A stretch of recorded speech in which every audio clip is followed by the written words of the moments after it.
Convidando o candidato Geraldo Alckmin por favor, a entrar aqui no estúdio para a nossa entrevista. Vai ser a terceira entrevista da semana. Bem-vindo, candidato. Muito obrigado pela sua presença. O senhor pode tomar assento aqui.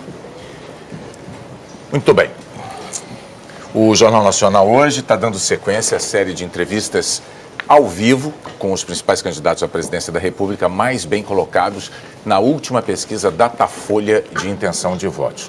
Luiz Inácio Lula da Silva, candidato do PT, aparece em primeiro lugar na pesquisa, mas o ex-presidente não pode dar entrevistas por determinação da Justiça. Ele está preso em Curitiba, condenado por corrupção passiva e por lavagem de dinheiro. A ordem dessas entrevistas foi determinada em sorteio com a presença dos assessores dos candidatos.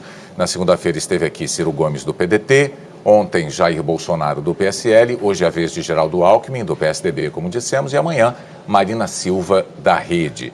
Nas entrevistas, nós vamos abordar os temas que marcam cada uma das candidaturas, questionamos assuntos polêmicos e tratamos da viabilidade de alguns pontos dos programas de governo.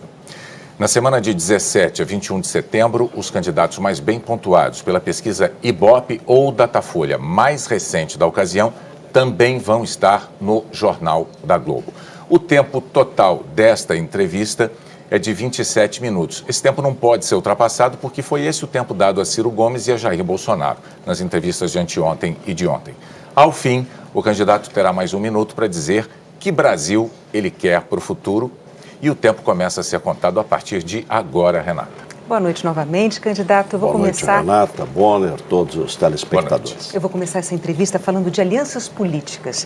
Nessa campanha, o senhor fez aliança com partidos do chamado Centrão, que os críticos acusam de fazer o famoso toma lá da cá. Partidos esses que têm 41 investigados pela Lava Jato. 41 investigados, candidato.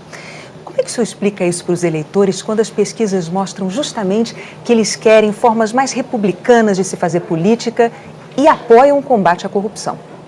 Olha, Renata, primeiro é importante, todos os partidos têm bons quadros. Então eu fui buscar no Progressista, que é um dos partidos que nos apoiam, a mais respeitada mulher senadora da República, Ana Amélia. Nós temos bons quadros em vários partidos. E precisamos ter maioria para fazer as mudanças que o Brasil precisa.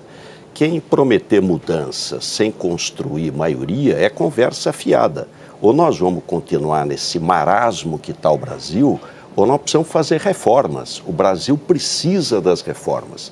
E eu estou explicitando o que eu vou fazer. Reforma política, exatamente para não ter 35 partidos, reduzir o número de partidos, reduzir voto facultativo, importante, voto distrital, proibir coligação proporcional. Você está falando dos investigados.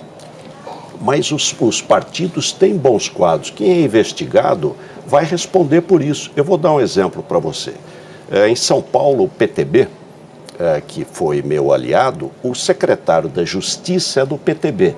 Quem é o secretário da Justiça? Márcio Elias Rosa, membro do Ministério Público, o ex-procurador-geral do Ministério Público de São Paulo. Todos os partidos têm bons quadros. Mas então vou também dar um outro exemplo para o senhor, por exemplo, falando, um dos seus aliados nessa eleição é Fernando Collor de Mello, do PTC. Eu vou ler o histórico dele aqui. Já sofreu um impeachment por denúncia de corrupção, todos os brasileiros sabem bem. Na Lava Jato, ele é réu por corrupção passiva, lavagem de dinheiro e organização criminosa. Ele ainda é investigado em mais 4 inquéritos. Numa entrevista que o senhor deu no Bom Dia Brasil, deixa eu só terminar, perdão. Numa entrevista que o senhor concedeu até para mim mesmo no Bom Dia Brasil, em 2006, quando o senhor foi candidato à presidência da República pela primeira vez, o senhor disse para mim o seguinte: na política é importante... Em política é importante, palavras suas, diga-me com quem andas e eu direi quem és. O senhor repetiria hoje essa frase tendo ao lado Fernando Collor de Mello, por exemplo? O PTC não me apoia, ele apoia outro candidato. A coligação do PTC não é com o PSDB. A minha coligação tem 8 partidos, não está o PTC. Então não me apoia, não está na minha coligação. A coligação ela é importante porque o Brasil tem pressa. Quem assumir em janeiro, 1º de janeiro, precisa ser rápido. aproveitar a força do voto, a força do povo para fazer as reformas rapidamente. Mas, então, o que o senhor tem a dizer sobre esses investigados que eu mencionei, os 41 investigados na Lava Jato? O que a sociedade, o que quem está nos assistindo quer? Quer que haja investigação, transparência, puna quem precisar ser punido e absolva quem deve ser inocentado. É isso que precisa ser. O Brasil, o governo funcionar, o país crescer, defendo a Lava Jato, defendo as investigações, então é importantíssimo que elas ocorram e a sociedade vai amadurecer, nós vamos sair desse episódio melhor. Mas quero dizer aqui o que disse o diretor-geral da Polícia Federal, se não mudar o sistema político, não vai melhorar.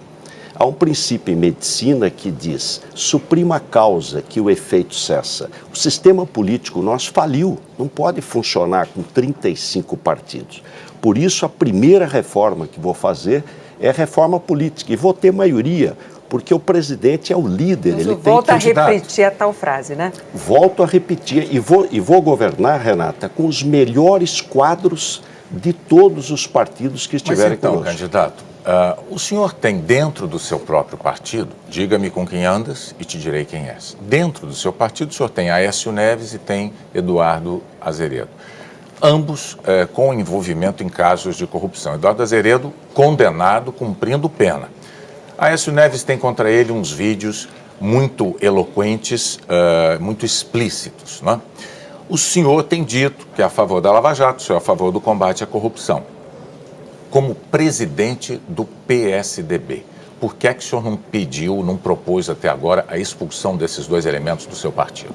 Olha, Bonner, primeiro, o Aécio não foi condenado. Ele está sendo investigado e vai responder para a justiça. Nós não passamos a mão na cabeça de ninguém. Quem errou, paga pelo erro. Quem foi absolvido, será absolvido.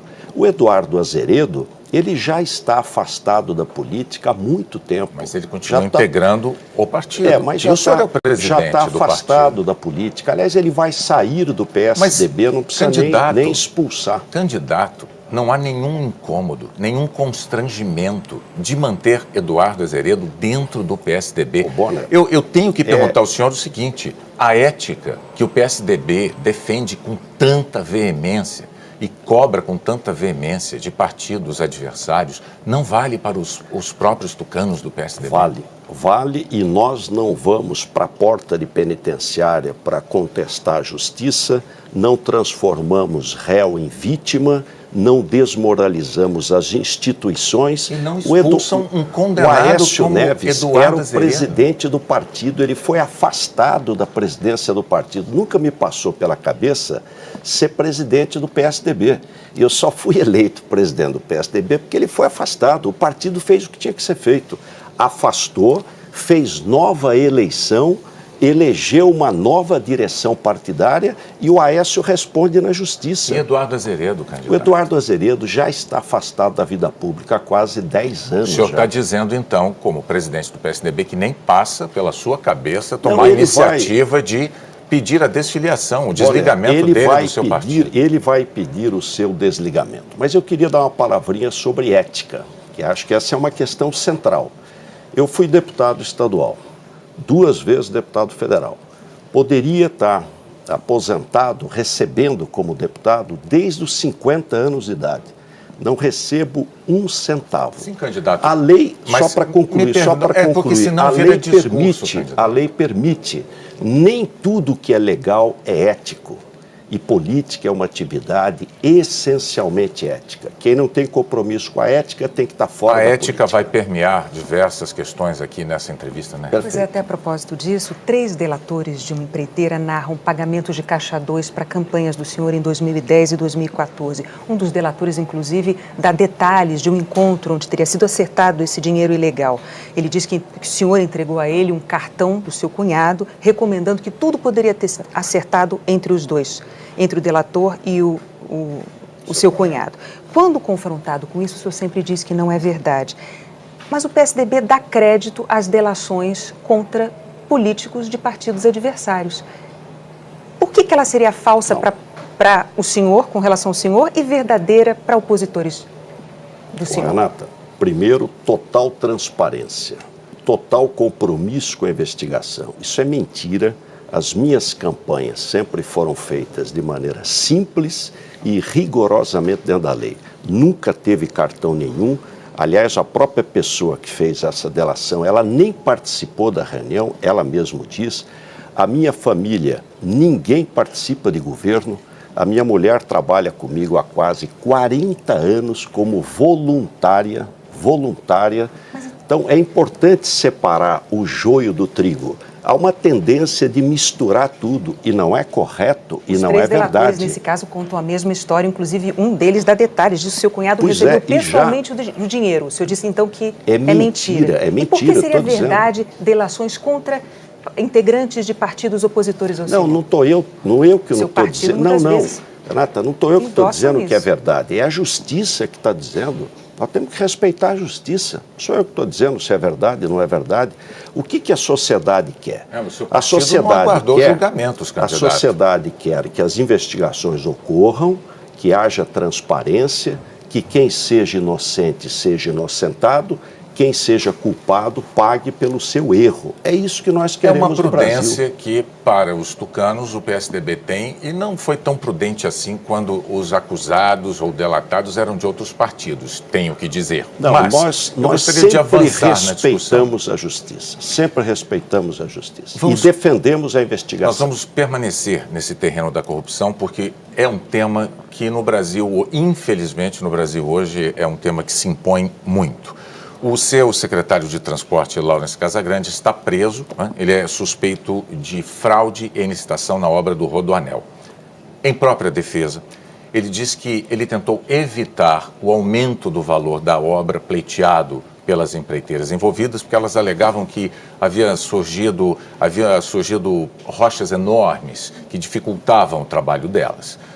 Laurence Casagrande diz, então, que o pagamento a maior no contrato contra o qual ele tinha se insurgido, esse pagamento acabou sendo determinado por um órgão terceiro, uma junta arbitral que estava prevista em contrato, uma junta de especialistas, estava prevista em contrato para casos de mediação de conflitos entre as partes. Muito bem, isso é o que diz Laurence Casagrande, que está preso. Mas, no inquérito da Operação Pedra no Caminho, o gerente de uma empreiteira disse que Laurence Casagrande teve uma reunião com diretores de empreiteiras para, segundo o relato dele, e eu vou ler aqui as palavras dele, para, aspas, melhorar o valor do contrato de forma irregular. Estamos falando da obra do Rodoanel.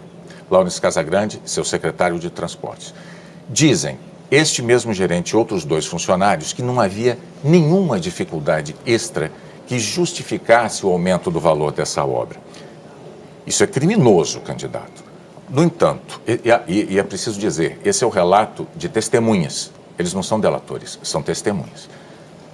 Diante deste quadro, o senhor tem reiteradamente feito uma defesa enfática do seu secretário de Transportes, Laurence Casagrande. Esta defesa que o senhor faz é coerente com o seu discurso de combate à corrupção? Absolutamente coerente. Quero falar aqui com quem está nos assistindo. Eu assumi o governo em 2011, o governo do Estado de São Paulo, nomeei um promotor de justiça, aliás, mais do que promotor, um procurador de justiça do Estado para secretário de Logística e Transporte do Estado. Ele escolheu o Laurence Casagrande, que é um homem sério, correto, para presidente da Dersa. Ele foi o presidente da Dersa, fez uma belíssima obra. O Rodoanel está terminando. Houve um questionamento ao longo da obra em relação à questão de rochas que apareceram. Ele corretamente pediu para que o IPT se pronunciasse. O concessionário, a concessão não concordou. O contrato, essa obra é financiada pelo BID, prevê uma junta de arbitragem. A junta de arbitragem foi montada com 3 pessoas, professores da Escola Politécnica da Universidade de São Paulo, um indicado pela empresa, um pela Dersa e um independente. Os 3 decidiram que aquele volume de rochas não era previsível, que deveria ser pago. O BID concordou. Eu acho, nós temos, dizem outra coisa, nós temos que ser justos. Eu acho que o Lawrence está sendo injustiçado. Bom. Espero que amanhã, quando ele for inocentado, tenha o mesmo espaço para fazer justiça a uma pessoa de vida simples, uma pessoa séria, uma pessoa correta e que pode estar vendo uma grande injustiça. Aliás, nós derrubamos o preço do Rodoanel através das desapropriações. Veja, candidato, se ele for absolvido, certamente haverá espaço para isso. Se ele for condenado, o senhor terá endossado o comportamento dele e ficará numa situação delicada. Todas as informações que eu tenho, todas, Bonner, não há nenhum problema, nem na obra, nem no comportamento dele. Eu tinha adiantado alguns pontos da defesa de Lawrence Casagrande, o senhor os repetiu, mas o senhor omite esses relatos de testemunhas. Eu não tenho essas informações que elas você constam tem, do até porque estão em segredo de justiça. Não, constam do inquérito. Mas você é mais poderoso do que eu, consegue. Candidato, não é um fato isolado em se tratando de Dersa e de Rodoanel. Não é? O Ministério Público acusa Paulo Vieira de ter escondido, deixa eu ver o valor aqui, 113 milhões de reais, o correspondente a 113 milhões de reais fora do Brasil, no exterior. Quer dizer, quando se fala em Dersa, é muito dinheiro. Bonner, quando eu assumi o governo em 2011, ele já estava fora do governo. E se ele realmente tem, não precisa ser 130. Pode ser 130 reais. 113 milhões. E não provar, deve responder por isso. Bom, só quando eu assumi do governo, o Rodoanel Sul estava inaugurado e ele não estava mais no governo. Bom, antes de passar para o próximo tema da nossa entrevista, eu só gostaria de deixar claro que o seu partido, PSDB, apoia, sim, Fernando Collor de Mello, do PTC, em Alagoas. Portanto, seu palanque... Não, Renata, vamos clarear bem. O PTC não me apoia. Para presidente da República, apoia Fernando... lá em Alagoas... O seu partido apoia. Questão local. Eu não sou o candidato a presidente da República do senhor Fernando Collor de Mello, nem do PTC, e nem ele está na minha coligação. Então, sendo do seu partido, o senhor repete que diga-me com quem andas? Claro que repito, claro. Os senhores abriram mão, o PSDB abriu mão de ter um candidato próprio em Alagoas. Não é? Como? Em Alagoas. Não, mas não é só em Alagoas. O Brasil tem 27 estados com o Distrito Federal. Na metade dos estados do Brasil, nós não temos candidato. O Brasil não tem um sistema inclusive nas Alagoas de Fernando Collor. Sistema bipartidário. Bom, nós temos um sistema pluripartidário. E se nós não fizermos a reforma política, não vai melhorar. Eu quero ser o presidente da mudança, das reformas, para mudar o Brasil. Vamos falar de segurança pública, que é um tema que aflige muitos brasileiros. A maior facção criminosa do Brasil nasceu em São Paulo e se espalhou pelo país, inclusive atravessando fronteiras para fora, para outros países. Em que a sua política de segurança falhou? A política de segurança de São Paulo é um exemplo. Nós temos os melhores policiais do Brasil, a melhor polícia do Brasil, a melhor tecnologia do Brasil. Tínhamos em 2001 13 mil assassinatos por ano. Reduzimos para 12, 11, 10, 9, 8, 7, 6, 5, 4. Mas muitos especialistas... O ano passado, 3.503 para 45,5 milhões de habitantes. Mas São Paulo é maior que a Argentina. Sobre essa queda na taxa de homicídios, muitos especialistas que estudam o assunto dizem que ela se deve mais ao fato dessa facção criminosa ter eliminado os rivais, dominado o crime no Estado, do que propriamente a ação da polícia. Mas é inacreditável alguém dizer que 10 mil pessoas deixam de ser mortas por ano e que a culpa disso, ou melhor, a proposta disso é o crime que fez. Mas o que você tem? Então, você acha que não há falhas com relação ao surgimento dessa maior facção criminosa do país? Olha, quando o Fernandinho Beiramar, que é aqui do Rio de Janeiro, o governo federal não tinha onde colocá-lo, não existia penitenciária de segurança máxima no Brasil, Renata. Nós já tínhamos em São Paulo 3 penitenciárias de segurança máxima. Ele foi para São Paulo para ficar 60 dias. Eu apanhei muito. A imprensa bateu em mim. Puxa, não chegam os nossos aqui, precisa trazer um de fora. Ficou 2 anos lá e desapareceu. No entanto, e mais, eu vou liderar, Bonner, no Brasil inteiro a questão da segurança pública. Mas como é que o senhor... Eu queria falar disso. Veja, o PSDB esteve no poder estadual em São Paulo por 24 anos. Em 24 São Paulo anos, é um exemplo, superávit primário, melhor saúde, melhor educação, as melhores estradas. É um exemplo para o Brasil. Mas para quem olha o que aconteceu com essa facção criminosa em São Paulo, haverá de notar que, mesmo presos, líderes, chefes dessa facção continuaram a comandar o crime de dentro da cadeia, candidato. Um dos líderes do crime organizado ficou 5 anos em RDD. Você sabe o que é RDD? O crime ficar não 22 anos na cana, não toma nem sol, não tem visita íntima, o comando, isolamento absoluto. O comando dessa facção criminosa continua de dentro da cadeia. O senhor nega essa realidade? Claro, mas é óbvio. Isso aí são coisas que vão sendo repetidas e acabam virando verdade. Explica para mim, como é que no Brasil tem 30 homicídios por 100 mil habitantes e no mesmo país, no país que tem a maior população, tem 8 homicídios por 100 mil habitantes? A maior facção criminosa do Brasil, nascida em São Paulo, com seus líderes ou chefes presos em São Paulo, continua operando, se expandindo pelo Brasil e fora do Brasil, e não tem comando de dentro das cadeias, sem bilhete apreendido, dentro de vaso sanitário, não tem. Nada. Nós temos scanner, nós temos controle, nós temos penitenciária de segurança máxima antes do governo federal. Tem regime disciplinar diferenciado, isolamento absoluto. Mas então o que Tanto é que nós reduzimos... Como a própria polícia encontra bilhetes encontrados em vasos sanitários, escutas feitas pela própria polícia. Você sabe quantos presos nós temos em São Paulo? 228 mil presos. Nós temos 22% da população brasileira, 35% da população carcerária. São Paulo prende, cana dura. E eu, sendo o presidente da República, vou mudar a lei de execuções penais, acabar com essa saidinha toda hora, endurecer pena, tecnologia, polícia de fronteira, combate. Qual o problema do Brasil? É droga. É do tráfico de droga e tráfico de arma. Os estados estão enxugando gelo. Isso é tarefa federal. Tráfico de drogas e tráfico de armas. Nós vamos criar uma agência geral de candidatos de já há algumas eleições. Candidatos têm concordado com esta tese. O problema é executá-la. Mas, enfim... Claro, e vou executar. Como eu fiz em São Paulo, vou fazer no Brasil. Vamos lá. Vamos ver ainda coisas que o senhor fez em São Paulo. Vamos falar de mobilidade urbana, transporte público. Isso interessa a milhões e milhões de brasileiros, não apenas de São Paulo. Nós vimos no projeto Brasil que eu quero, certamente o senhor acompanhou, os brasileiros manifestando os seus desejos, né? E eles reclamaram muito de obras abandonadas pelo país. Isso é uma queixa generalizada no nosso país.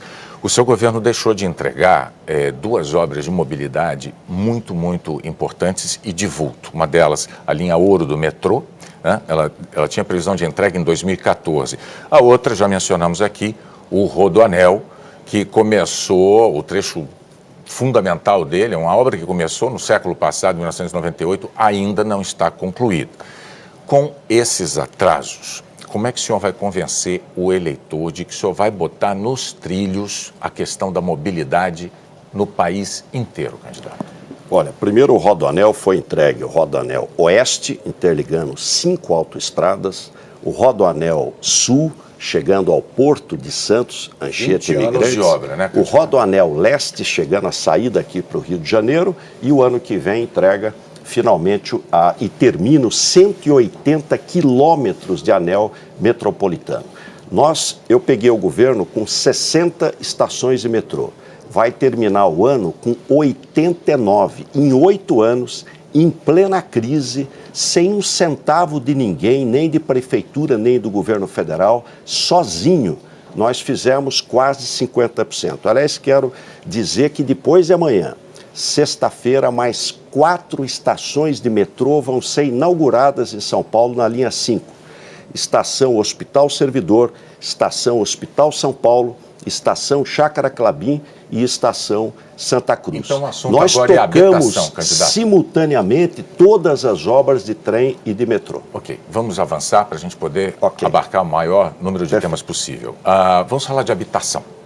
O último levantamento de déficit habitacional no estado de São Paulo revelou uma falta de 1.300.000 moradias.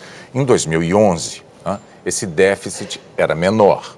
Ele passava um pouco de 1 milhão de moradias, ou seja, a situação se agravou durante o seu mandato como governador.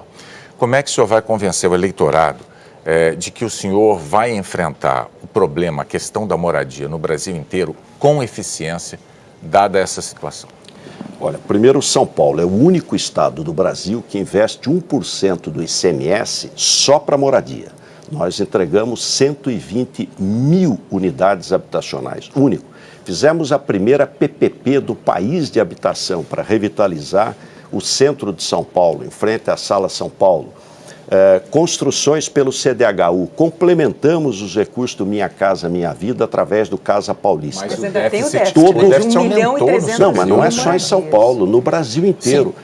Sim. Todo mundo sabe que o Brasil passou, nesses últimos anos, a maior crise da história. A maioria dos governos não paga nem salário. Salário está atrasado. Nós, com todas as contas em dias, superávit primário, que é o que nós vamos fazer no Brasil, ajuste pelo lado da despesa e investimento. E confiança, trazer confiança para o Brasil voltar a crescer. Esse ritmo de entrega de moradias que permitiu que o déficit habitacional do Estado de São Paulo aumentasse ao longo do seu governo, esse ritmo o satisfaz? O senhor não se sente frustrado? É esse o ritmo que o senhor quer implementar se o senhor for presidente da República para resolver o problema nacionalmente? Bonner, não tem nenhum estado que investe em habitação. Quem investe é o governo federal, porque é ele que tem o dinheiro do Fundo de Garantia. O Estado de São Paulo é o único que investe 1% do ICMS em moradia. Por quê? É moradia para você, que ganha 1 salário, 2 salários, poder ter acesso à casa própria e emprego na veia. Eu vou fazer um grande canteiro de obras, Bonner e Renata. Estradas, ferrovia, rodovia, portos, aeroportos, água, esgoto, habitação, porque é emprego na veia. É isso que o Brasil precisa, emprego rápido. A gente falou de habitação, que é um tema importantíssimo, mas precisamos também falar de saúde pública. O senhor defende as OS, as organizações sociais, como uma alternativa ao SUS. O senhor, inclusive, fez isso em São Paulo. E os resultados têm sido questionados pelo Tribunal de Contas do Estado. Como é que o senhor pretende evitar a repetição desse problema? Renata, as OS são um modelo. O hospital mais bem avaliado do Brasil é o Instituto do Câncer do Estado de São Paulo, o ICESP, eleito pelos usuários, o melhor hospital do país. É uma OS. Aliás, essa é uma discussão que nós temos muito com o PT e com a esquerda radical, porque eles dizem tem que ser estatal, nós dizemos tem que ser público, gratuidade, equidade, universalidade. A gestão pode ser de OS, De fato, mas, por exemplo, o Tribunal de Contas do Estado dizem que essas organizações receberam ao longo de 5 anos 38 bilhões de reais do governo, dinheiro público. O presidente do TCE diz, inclusive, que o governo falha na fiscalização e no controle justamente para prevenir desvios, descumprimento de regras com esse dinheiro público que é tão importante.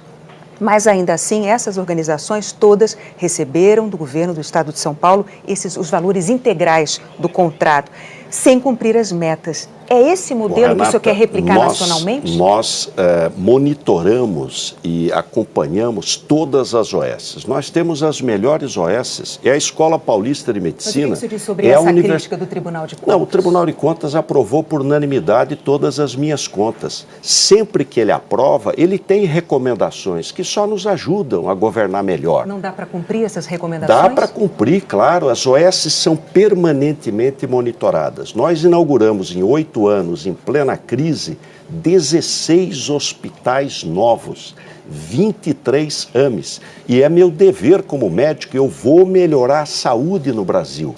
Reconheço que a saúde no Brasil precisa melhorar. Bom, nós chegamos aos 27 minutos, eu estou vendo o reloginho, tem que monitorar isso. Lamento ter que interromper, mas chegou aquele momento em que o senhor, como os demais candidatos, terá direito a 1 minuto para dizer qual é o Brasil que o senhor quer para o futuro. Olha, o Brasil que eu quero para o futuro é um país de oportunidade para todos. O Brasil tem pressa e o Brasil precisa mudar. E ele, para mudar, precisa de reformas. Nós vamos fazer rápido as reformas que o país precisa. Para quê? Para ter emprego. O seu filho, o seu neto, você, trabalhador, trabalhadora, ter oportunidade. O Brasil voltar a ser um país de oportunidade para todos e não deixar ninguém para trás. Por isso, com humildade, peço o seu apoio. Eu agradeço, em nome de todo o Jornal Nacional, Renata, todos nós, agradeço a sua presença aqui, candidato. Muito obrigado. Obrigada. A seguir...